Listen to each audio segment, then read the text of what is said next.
tenemos los domingos. Estamos con el libro a los Hebreos.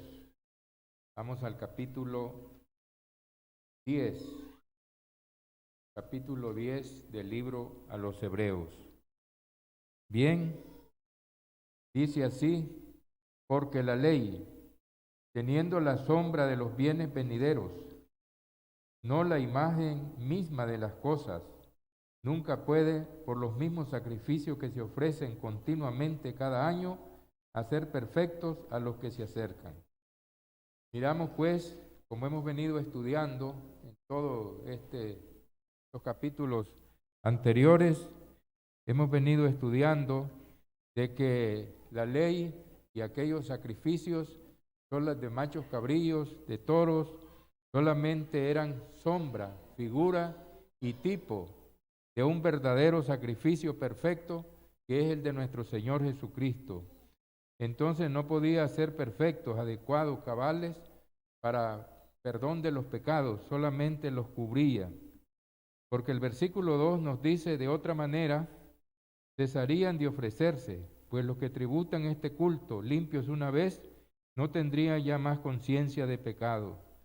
Si esos sacrificios de animales pudieran dar el perdón completo, no tendrían que estarse repitiendo cada año, pero cada año se hacía memoria de los pecados, ¿verdad? Y se rociaba, se derramaba en el propiciatorio, en el lugar santísimo, por medio del sumo sacerdote, y cubría por un año solamente, otra vez, los pecados del pueblo. Entonces, el versículo 3 dice: pero en estos sacrificios cada año se hace memoria de los pecados. Entonces, el israelita, ¿verdad?, que tenía el perdón de los pecados de un año, y luego comenzaba otra vez, ¿verdad?, la cuenta, y llegaba el otro año y se los cubría otra vez, y así estaban hasta que él moría en fe y en esperanza, hasta que Cristo murió en la cruz. La sangre de Cristo lavó, quitó los pecados de aquellos que murieron en fe y en esperanza en el Antiguo Testamento. Versículo 4: porque la sangre de los toros y de los machos cabríos no puede quitar los pecados. Ya lo dijimos, por lo cual entrando en el mundo dice: sacrificio y ofrenda no quisiste, mas me preparaste cuerpo. Holocaustos y expiaciones por el pecado no te agradaron. Entonces dije: he aquí vengo, Dios, para hacer tu voluntad. Como en el rollo del libro está escrito de mí, diciendo: primero, sacrificio y ofrenda y holocausto y expiaciones por el pecado no quisiste ni te agradaron, las cuales cosas se ofrecen según la ley. Entonces miramos pues que todos aquellos sacrificios eran temporales únicamente y no iban a ser para siempre, porque no podían perfeccionar al hombre en cuanto al perdón, a que él tuviera conciencia que había quedado perdonado. Entonces llegó un momento en que Dios anunció por medio del profeta Jeremías, anunció de que establecería un nuevo pacto sobre mejores promesas. Ahora, el versículo 9 nos dice lo siguiente: y diciendo luego: he aquí vengo, Dios, para hacer tu voluntad, quita lo primero para establecer esto último. Entonces llegó un momento en que Dios, en su sabiduría, decidió quitar lo primero, es decir, el antiguo pacto, ¿verdad? Porque aquellos sacrificios no podían dar satisfacción plena a la justicia de Dios, ¿verdad?, ofendida por los israelitas. Solamente, ¿verdad?, los cubría por un año, nada más. Pero ahora nosotros, versículo 10 dice: en esa voluntad somos santificados mediante la ofrenda del cuerpo de Jesucristo, hecho una vez para siempre. La ofrenda del cuerpo de Jesús, Él murió una vez para siempre, porque es un sacrificio perfecto, completo, que no necesita repetición, ni estarlo repitiendo todos los años, ¿verdad? Porque es el sacrificio que da satisfacción plena a la justicia de Dios ofendida por el pecador, no solo por los judíos, sino también por los gentiles, los que obedecemos el Evangelio. Como dice en el mismo libro de los Hebreos, capítulo 5, versículo 8, y aunque era hijo, por lo que padeció, aprendió la obediencia, y habiendo sido perfeccionado, vino a ser autor de eterna salvación a todos los que le obedecen. Entonces miramos pues que el Señor vino a ser autor de eterna salvación a todos los que obedecen, es decir, aquellos que nos sometemos a su voluntad a través del Evangelio del Señor Jesucristo. Versículo 11. Y ciertamente todo sacerdote está día tras día ministrando y ofreciendo muchas veces los mismos sacrificios que nunca pueden quitar los pecados. Miramos pues que los sacerdotes estaban continuamente, ¿verdad?, mañana y tarde, ofreciendo los sacrificios, ¿verdad?, por el pecado del pueblo. El sumo sacerdote cada año, una vez al año, entraba al lugar santísimo, pero no los podía quitar, solamente eran cubiertos por un año. Versículo 12. Pero Cristo, habiendo ofrecido una vez para siempre un solo sacrificio por los pecados, se ha sentado a la diestra de Dios. Jesucristo ha realizado el sacrificio perfecto, aquel que sí, ¿verdad?, borra todos los pecados a la hora del bautismo y después del bautismo, cuando nosotros se los confesamos, ¿verdad?, se los confesamos a Él. Como dice Primera de Juan, capítulo 1, vamos a buscarlo, versículo 6 en adelante. Miremos lo que dice allí. Primera de Juan, capítulo 1, versículo 6 en adelante. Si decimos que tenemos comunión con Él y andamos en tinieblas, mentimos y no practicamos la verdad. Pero si andamos en luz, como Él está en luz, tenemos comunión unos con otros, la sangre de Jesucristo, su Hijo, nos limpia de todo pecado. Si decimos que no tenemos pecado, nos engañamos a nosotros mismos y la verdad no está en nosotros. Si confesamos nuestros pecados, Él es fiel y justo para perdonar nuestros pecados y limpiarnos de toda maldad. Si decimos que no hemos pecado, le hacemos a Él mentiroso y su palabra no está en nosotros. Hijitos míos, estas cosas os escribo para que no pequéis. Y si alguno hubiere pecado, abogado tenemos para con el Padre a Jesucristo el justo. Entonces nosotros tenemos, ¿verdad?, esa fe y esa esperanza. Cuando nosotros después del bautismo cometemos pecados, tenemos que arrepentirnos ante Dios, tenemos que confesárselos a Él, ¿verdad?, con la firme confianza de no volver a cometerlos, y entonces recibimos de parte de Dios, por medio de su gracia, a través de su Hijo, por medio de su sangre, el perdón de nuestros pecados, para seguir creciendo, fortaleciéndonos, para servirle, ¿verdad?, andar en santidad, haciendo su voluntad agradable y perfecta.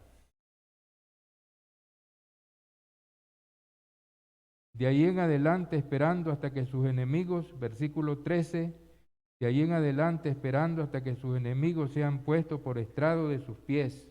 El Señor ya realizó el sacrificio perfecto, no tiene que repetirlo, y de allí está sentado a la diestra de Dios y está esperando hasta que sus enemigos sean puestos por estrado de sus pies. Y el postrer enemigo que será vencido es la muerte, cuando Él se manifieste con gran poder y gloria. Versículo 14. Porque con una sola ofrenda hizo perfectos para siempre a los santificados. ¿Verdad? Como hemos venido diciendo, no necesita morir muchas veces, sino que su sacrificio es perfecto, completo, es el que le agrada al Padre Celestial para dar satisfacción a Dios por los pecados de la humanidad y salvar a aquellos que obedecemos y hacemos su voluntad. Y nos hizo adecuados, nos ha hecho aptos para la salvación. Versículo 15. Y nos atestigua lo mismo el Espíritu Santo, porque después de haber dicho, versículo 16, este es el pacto que haré con ellos, después de aquellos días, dice el Señor, pondré mis leyes en sus corazones y en su mente las escribiré. Y añade, nunca más me acordaré de sus pecados y transgresiones. En el nuevo pacto que el Señor anuncia por medio de Jeremías, que anunció, dice que pondré, dice, mis leyes en sus corazones. Nosotros debemos de tener la palabra viva en nuestra mente, en nuestro corazón, para el diario vivir. Cuando nos viene la tentación, nosotros tenemos que invocar la palabra que está en nuestra mente, someternos a Dios y el diablo huirá de nosotros.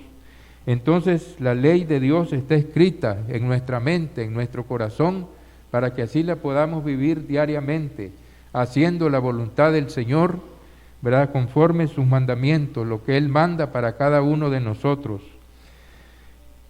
Y en su mente las escribiré. Y añade, nunca más me acordaré de sus pecados y transgresiones. El Señor, cuando nosotros le confesamos nuestros pecados,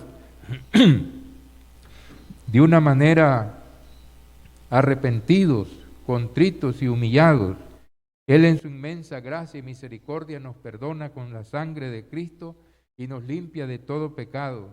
Y dice, nunca más me acordaré de sus pecados y transgresiones. Porque donde hay remisión de esto, ya no hay más ofrendas por el pecado. Así que, hermanos, teniendo libertad para entrar al lugar santísimo por la sangre de Jesucristo, por el camino nuevo y vivo que Él nos abrió a través del velo, esto es, de su carne. Así que, hermanos, tenemos una gran libertad ahora, porque podemos nosotros a través de nuestro sumo sacerdote penetrar a través de la oración, a través de la adoración, a través de la comunión con Él, hasta el lugar santísimo donde está Él, es decir, en el mismo cielo, que está sentado a la diestra del Padre, intercediendo por cada uno de nosotros. Entonces, tenemos esa libertad porque Él nos abrió el camino, el camino. Dice, así que hermanos, teniendo libertad para entrar en el lugar santísimo por la sangre de Cristo, por el camino nuevo y vivo que Él nos abrió a través del velo, esto es, de su carne. Entonces, por eso tenemos acceso a la presencia de Dios por medio de nuestro gran sumo sacerdote. Versículo 21. Y teniendo un gran sumo sacerdote sobre la casa de Dios, como nosotros tenemos un gran sumo sacerdote en la casa de Dios, ahora debemos que acerquémonos con corazón sincero, con un corazón humilde, sencillo, sincero. Nos acercamos a Él con plena certidumbre de fe, es decir, no dudando nada, sino con plena seguridad, con plena confianza de que Él nos oye y está allí para atender nuestras necesidades, para oír nuestros ruegos, nuestras súplicas que le hacemos. Entonces acerquémonos con un corazón sincero, limpio, tranquilo, con plena certidumbre de fe, con plena fe, porque recordemos que sin fe es imposible agradar a Dios, porque el que se acerca a Dios debe creer que le hay y que es galardonador de los que le buscan. Purificados los corazones de mala conciencia y lavados los cuerpos con agua pura. Entonces nos acercamos habiendo purificado nuestros corazones de mala conciencia y habiéndonos lavado, ¿verdad? Dice, y lavado los cuerpos con agua pura. Es decir, tenemos esa limpieza que nos hace el Señor todos los días, porque nosotros todos los días debemos mantenernos a cuenta con Él, todos los días confesando nuestros pecados, aún de pensamientos, de palabras, ya sea de acciones malas, de actitudes negativas, carnales, de negligencia, ¿verdad? Entonces, y de omisión, porque el que sabe hacer lo bueno y no lo hace, le es pecado. Entonces tenemos que acercarnos al Señor, buscar su presencia con plena certidumbre de fe, purificados los corazones de mala conciencia y lavados los cuerpos con agua pura. A través de su sangre nos lava, ¿verdad?, nuestra alma, nuestro hombre interior. Versículo 23 dice, mantengámonos firmes sin fluctuar la profesión de nuestra esperanza, porque fiel es el que prometió. Tenemos que mantenernos firmes en la esperanza del Señor. No podemos fluctuar, no podemos, ¿verdad?, ser como la ola del mar que va y viene, ser inconstantes.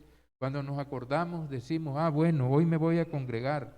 Cuando no, nos ocupamos en otras cosas, en trabajos materiales, en quehaceres, nos enredamos en todo y cuando nos acordamos volvemos otra vez. No, no debemos ser niños fluctuantes, llevados por doquiera por todo viento de doctrina. Debemos de ser fuertes, valientes, mantengámonos firmes sin fluctuar la profesión de nuestra esperanza, porque fiel es el que prometió. Recordemos que el Señor dice, no te desampararé ni te abandonaré. Él nos ha prometido estar con nosotros. Estoy con ustedes todos los días hasta el fin del mundo. Él conoce todas nuestras luchas, nuestras tribulaciones, nuestras angustias, pero Él está a nuestro lado, fortaleciéndonos, ayudándonos, socorriéndonos, para que podamos, ¿verdad?, llegar hasta el fin. Versículo 24, dice así, considerémonos unos a otros para estimularnos al amor y a las buenas obras. Debemos de considerarnos los unos a los otros, debemos de tener coinonía, o sea, comunión, ¿verdad?, para estimularnos al amor fraternal, al amor cristiano, ¿verdad?, y también a las buenas obras. Versículo 25, no dejando de congregarnos como algunos tienen por costumbre, sino exhortándonos, y tanto más cuando veas que aquel día se acerca. Algunos hebreos ya estaban siendo inconstantes, se estaban apartando, estaban enfriándose, dejando de congregarse. Cuando uno por negligencia, por causas injustificadas, dejamos de congregarnos y nos afanamos en las cosas de este mundo, nos enfriamos, porque no estamos siendo calientes, fervorosos en el espíritu, ¿verdad?, alabando al Señor, glorificándolo, nutriéndonos de la palabra de vida, ¿verdad?, la palabra que es el alimento para nuestra alma, ¿verdad?, porque el Señor dice, mis palabras son espíritu y son vida. El que las oye y las hace ha pasado de muerte a vida, y yo le resucitaré en el día postrero. Entonces, no debemos dejar de congregarnos, excepto que estemos enfermos, ¿verdad? Si ya estamos enfermos, o usted es enfermero, o es doctor y está haciendo turno, o es vigilante, pues ¿qué se va a hacer, verdad? Ya es por fuerza mayor. Pero mientras esté a nuestro alcance, medio y posibilidades, no dejando de congregarnos como algunos tienen por costumbre, sino exhortándonos, es decir, animándonos, sacando el desaliento, el desánimo, tanto más cuando veas que aquel día se acerca. El día del Señor se acerca, por eso debemos de estar listos, preparados, ¿verdad? Cuando veas que aquel día se acerca. Ahora el escritor, ¿verdad?, cambia de tema y viene a hacer una exhortación para no apartarse, ¿verdad?, y dar la espalda al Señor. Algunos hebreos estaban desalentados, estaban desanimados, estaban siendo tentados a regresar al judaísmo y darle la espalda al Señor. Entonces el versículo 26 es para animarlos, para fortalecerles y advertirles acerca del gran peligro, ¿verdad?, de perder la comunión con Dios, apartarse. Porque si pecáremos voluntariamente, después de haber recibido el conocimiento de la verdad, ya no queda más sacrificio por los pecados. Cuando se tiene una conducta deliberada, cuando hacemos lo malo y sabiendo que es malo, ¿verdad?, de una manera deliberada, nos apartamos del Señor o le damos la espalda, entonces estamos pecando deliberadamente, estamos conociendo lo que es su voluntad, pero no la hacemos. Entonces dice que ya no queda más sacrificio por los pecados, porque el único sacrificio que nos puede salvar es el de Cristo, pero si la persona lo abandona, ¿qué sacrificio lo va a alcanzar? Si le está dando la espalda, ¿verdad?, al Señor. Entonces ya no queda más sacrificio por los pecados, sino una horrenda expectación de juicio y fuego que ha de devorar a los adversarios. Entonces miramos, ¿verdad?, el peligro de caer de la gracia de Dios, por darle la espalda al Señor, por ser negligente, por no ser firme, ¿verdad? Ni constante, sino fluctuante. El peligro que se enfríe, se vaya alejando, se va alejando y de repente lo enreda el pecado, viene a sus antiguas malas costumbres de vivir, ¿verdad? Se aparta y se quedó postrado en el desierto. Entonces dice que sino una horrenda expectación de juicio y hervor de fuego que ha de devorar a los adversarios. El que viola la ley de Moisés por el testimonio de 2 o 3 testigos muere irremisiblemente. Aquel que violaba la ley de Moisés con el testimonio de 2 o 3 testigos moría irremisiblemente. Pero el versículo 29 dice: ¿cuánto mayor castigo pensáis que merecerá el que pisoteare al Hijo de Dios, tuviere por inmunda la sangre del pacto en la cual fue santificado e hiciere afrenta al Espíritu de gracia? ¿Cuánto mayor castigo será aquel que abandone al Señor, que le dé la espalda, que recaiga en sus antiguos pecados y se aparte completamente del Señor? Entonces dice: el que pisoteare al Hijo de Dios, tuviera una actitud completamente blasfema, irreverente, tuviere por inmunda la sangre del pacto en el cual fue santificado e hiciere afrenta al Espíritu de gracia. Versículo 30 nos está diciendo: pues conocemos al que dijo: mía es la venganza, yo daré el pago, dice el Señor, y otra vez el Señor juzgará a su pueblo. Horrenda cosa es caer en manos del Dios vivo. Cuando andamos evangelizando y nos encontramos con aquellas personas, ¿verdad?, que dicen que no existe el infierno. Dice: no existe el infierno, ¿cómo usted quemaría a sus hijos porque hicieron algo malo? Decimos: no. Pues Dios, que es más grande que nosotros, ¿cómo va a estar quemando, verdad, a sus hijos?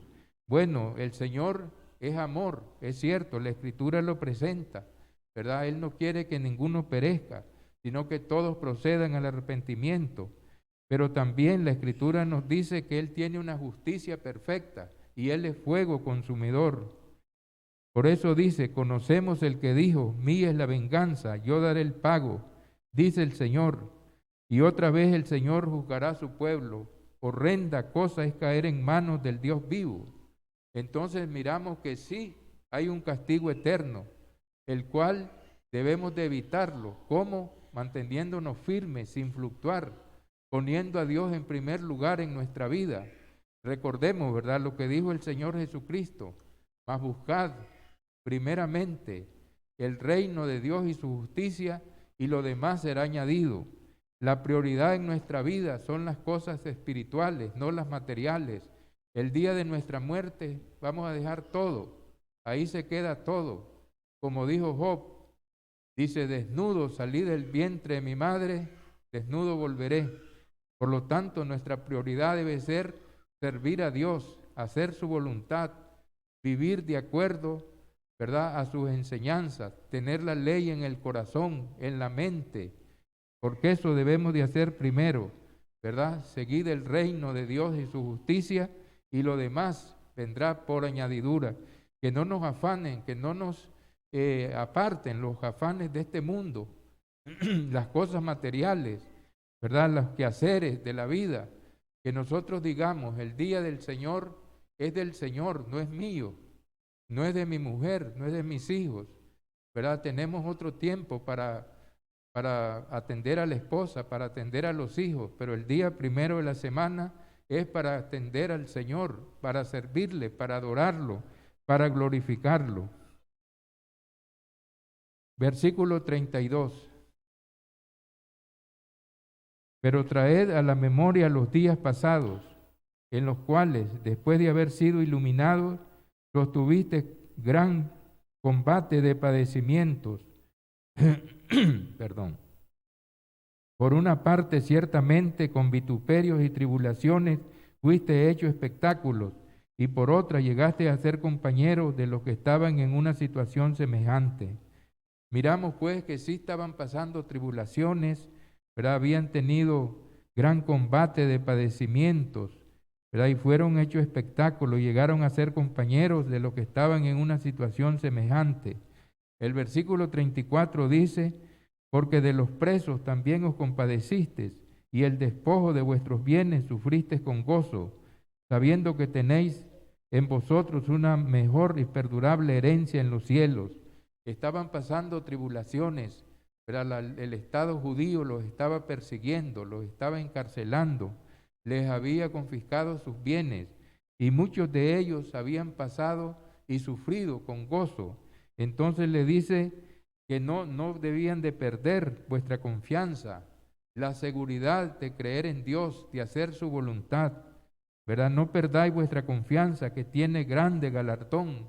Esa confianza puesta en el Señor, esa seguridad, esa fe, tiene una recompensa, tiene un gran galardón.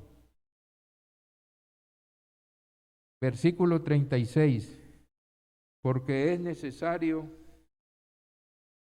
no perdáis vuestra confianza, que tiene grande galardón, porque es necesaria la paciencia, para que habiendo hecho la voluntad de Dios, obtengáis la promesa. Estaban pasando tribulaciones, angustias, desesperaciones. Algunos estaban siendo echados en la cárcel, otros habían sido despojados de sus bienes, pero el escritor los anima y le dice que es necesario, ¿verdad?, la paciencia, es decir, soportar las pruebas, las tribulaciones con esa esperanza, con esa fe, que el Señor nos va a sacar de todas ellas, de las enfermedades, de las angustias, y ellos estaban siendo atribulados, ¿verdad? Los anima para que no se desalienten y vuelvan atrás. Así también nosotros, cuando pasemos diversas pruebas, dice Santiago que tengamos gozo. ¿Cómo podemos tener gozo, verdad? En la enfermedad, en la tristeza, en el dolor. Bueno, un gozo espiritual, porque Dios nos da la paz de Cristo que sobrepuja el entendimiento humano. Un gozo porque sabemos que el Señor está a nuestro lado, que nos está confortando, que nos está ayudando y que las cosas van a pasar, ¿verdad? Después que las soportemos con paciencia. Versículo 37. Porque aún un poquito y el que ha de venir vendrá y no tardará, mas el justo vivirá por la fe. Y si retrocediere, no agradará a mi alma. Dice que el justo, es decir, aquellos que hacemos la voluntad de Dios y hemos sido justificados por medio de la fe, declarados limpios, inocentes a la hora del bautismo, y seguimos siendo justificados cada día por medio de la sangre del Cordero. Tenemos que vivir por la fe, no por vista, porque fe es la certeza de lo que se espera, la convicción de lo que no se ve, ¿verdad? Para esperar al Señor, Él vendrá, ¿verdad? Y entonces tenemos que esperarlo cada día, cada momento, o Él viene o nos manda a llamar, para que oigamos aquellas palabras: ven, buen siervo y fiel, en lo poco fuiste fiel, en lo mucho te pondré, entra al gozo de tu Señor. Pero nosotros no somos de los que retroceden para perdición, sino de los que tienen fe para perseveración del alma. El escritor está animando a los hermanos para que no retrocedan, porque dice que el justo vivirá por la fe. Si retrocediere, no agradará a mi alma, dice el Señor. Pero el escritor le dice, ¿verdad? Nosotros no somos de los que retroceden para perdición, sino los que tienen fe para perseveración del alma. Así que nosotros no debemos retroceder en la vida cristiana, debemos continuar cada día, como dice en Apocalipsis capítulo 2, versículo 10. No temas en nada lo que vas a padecer, enfermedades, tribulaciones, pérdida de seres queridos, ¿verdad? Angustias en esta vida, porque el Señor dice: en el mundo tendréis tristeza, tendréis dolor, tendréis aflicciones, pero confiad, yo he vencido al mundo, ¿verdad?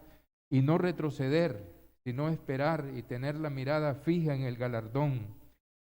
Dice, porque nosotros no somos de los que retroceden para perdición, sino los que tienen fe para preservación del alma.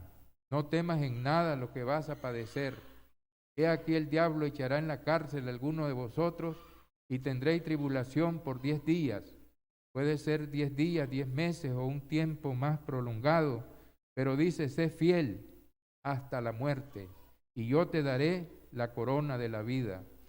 Que esta lección nos anime, nos conforte, nos ayude, sabiendo que tenemos que mantenernos firmes sin fluctuar en la esperanza bienaventurada que hemos recibido y no retroceder y poner la mirada fija en el galardón, en el premio que el Señor nos dará aquel día cuando se manifieste, ¿verdad? Y venga por todo su pueblo. ¿Alguna pregunta o comentario? Hermano Luis, ¿algún comentario?